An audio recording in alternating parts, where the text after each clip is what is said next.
All right, good morning, my friends.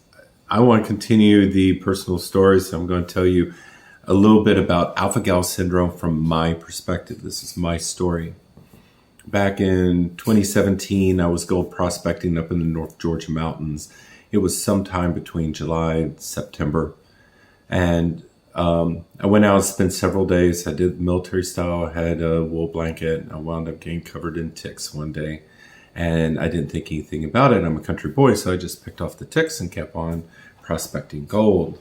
My goal was to get a quarter ounce, which I exceeded that day. What I didn't realize is that one of the ticks, or multiple of the ticks that I got bit by, were the Lone Star tick.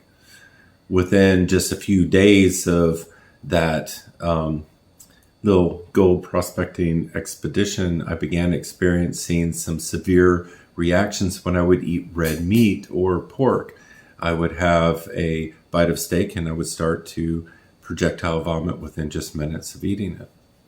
I went to the VA for help, but that time they had very little to no understanding of what was happening to me.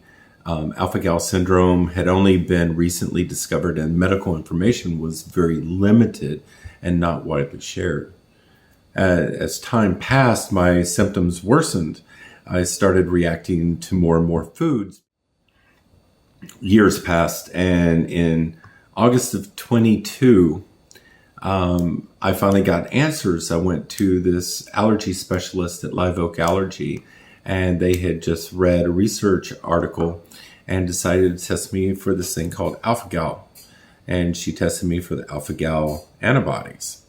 And that's when I was finally diagnosed.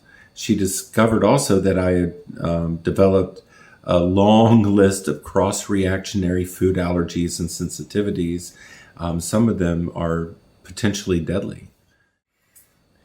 Essentially, while my immune system was reacting to the alpha gal sugar protein, that molecule, A1 molecule, it started attacking other foods.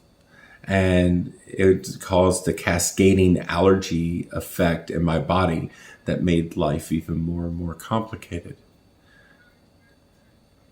So right now I have a very short list of foods I can actually eat, and most of it's grown right here in my garden. So what exactly is alpha gal? Alpha gal syndrome is this emerging allergy or allergic condition that's caused by a delayed immune reaction to a sugar molecule called, I always have trouble with this, galactose alpha 1,3 glucose or alpha gal. Is it glucose? Galactose?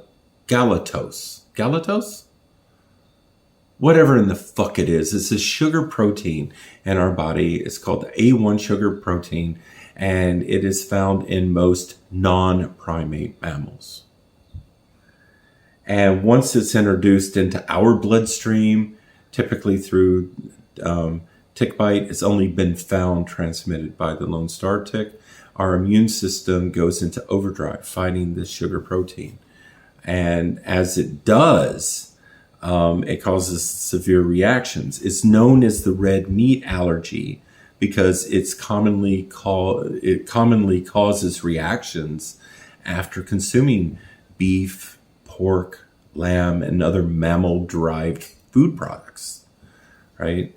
And most people, their symptoms occur within 2 to 6 hours after eating that meat. It gets into their digestive system. But in my case, the symptoms begin 3 to 5 minutes and last until whatever I have digested, whatever I have not thrown up, completes that digestive system.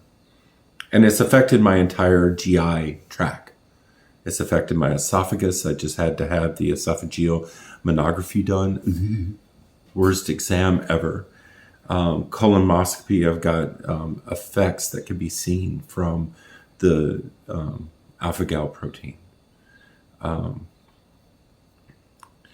within 3 to 5 minutes, my throat starts to close and I start to projectile vomit. And that coughing has caused ripping and tearing of the esophageal lining. That's how severe some of these reactions can be. And just like with my previous video when I was talking about TBI, alpha-gal syndrome, you can have a whole wide range of symptoms. And then you might only have one, you might have them all, you might have a strange combination, or you might have symptoms that are not even on the list. The symptoms vary. My symptoms include hives, swelling, itching, closing of the throat, shortness of breath, wheezing, coughing, nausea, vomiting, diarrhea, abdominal pain with an increased rapid heart rate, low blood pressure, and dizziness. Now my cross-reactionary food allergies go into now turkey and chicken and most fish. And so, my food sources are extremely limited. Just a few weeks after I was diagnosed in 2022, I had a reaction to one of the foods that was cross-contaminated, and I had a myocardiac infarction severity. I go nowhere without an EpiPen. I have 2 in the car. I have 2 in my backpack. I have 2 in my camera bag. I have 2 in the kitchen. I have 2 in the bedroom. The symptoms that I have dealt with are anaphylaxis, joint pain, muscle aches, fatigue, brain fog, headaches, and difficulty with my communication and mental processing. Now, if you watched my TBI video, you see my problem. And wait until you see the PTSD. They all share this symptomology grouping, and it makes life very difficult. It does. And I know that not everyone experiences all of these, but any one of them can disrupt an individual's life. Any one of these can cause death to somebody. And this is as of now, which is October of 2025. There is no cure. And they used to say, oh, you would have it for 3 to 5 years. Then they changed it to 7 years. And now it's you have it your life, right? It's a lifelong product. And not necessarily because you just got bit by the tick, but because it consumes all of your food. And every time you consume the food, you're reactivating the sugar molecule. You're recreating this immune system response in your body. And so you're continuously energizing your allergy. And you've got to look at it this way. Alpha-gal is in everything. Nail polish, shampoos, marshmallows, gummy bears, gel cap medications. Anything that says bioengineered food product is a meat product. Most vegan foods you buy in the stores have meat byproducts in them. You have to have a full blood test to look for a specific IgE antibody. Skin pricks, they just don't work. And you'll find many doctors trying to utilize that. You need a full blood culture. It is estimated that between 2010 and 2022, 450,000 Americans have developed AGS. Just this year alone, in the 10 months of 2025, there are over 44,000 here in the state of Georgia. So it shows you how rapidly it's going. So spray yourself. Spray yourself. I follow a strict pescatarian diet. No red meat, no pork, no dairy, no gelatin, nothing made from mammal-derived ingredients or bioengineered food products. So everything at Kroger's and Publix and Whole Foods is out. And you got to remember that this includes gelatin medications, marshmallows, jelly beans, toothpaste, hair products. Went to Domino's Pizza and asked them to not cut my pizza, and they did anyway. And I didn't think anything about it. I had a cheese pizza, nothing else on it. But when they cut my daughter's pepperoni pizza, they used the same cutter to cut my cheese pizza, and it was cross-contaminated. Cross-contamination is the biggest danger there is when it comes to alpha-gal. I can't go out to eat. it's not worth the risk. So if you're an outdoors person, spray up. Prevent tick bites before they even happen. I shared, awareness saves lives, right?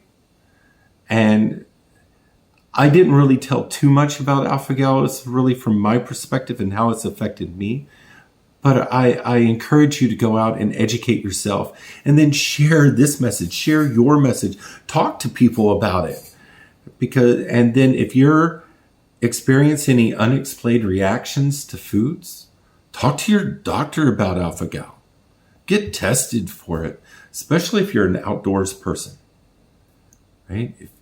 Deer ticks, Lone Star tick. If you've been bitten by a tick, I'm a redneck from Middle Tennessee, a farm boy. So for me, picking ticks off my body was nothing. Spray up. Anyway, my friends, listen, this has just been a personal rant about alpha-gal.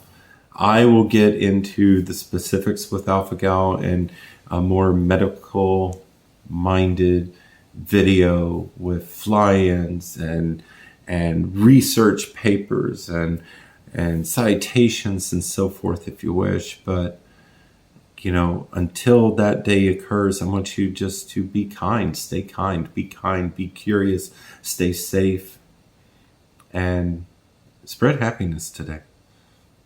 Cheers.